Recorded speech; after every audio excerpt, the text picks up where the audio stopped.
I am the Tofu Golem. Please enjoy the video.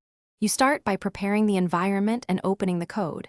Make a quick backup, then create a feature branch so changes stay isolated.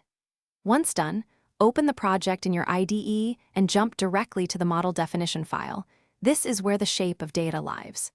Make sure to scan related migration and serializer files to understand downstream effects. You do this now because changing a model ripples across forms, validators, and database migrations. Early awareness reduces surprises later. Now you modify the model and create migrations.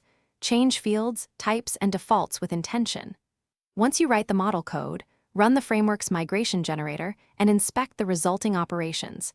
Make manual edits if data transformations or splits are required. Then update serializers or forms and any business logic that references field names to prevent runtime errors.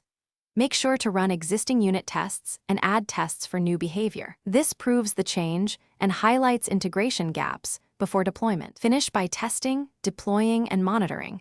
Run the full test suite and apply migrations in a staging environment to confirm data integrity and UI behavior. Once staging looks good, deploy with a clear migration window and a rollback plan. After deployment, monitor logs, error rates, and key metrics to catch regressions quickly. If something goes wrong, roll back the release or apply a corrective migration. Early detection and a safe rollback process are your best safeguards against production incidents. Thanks for watching.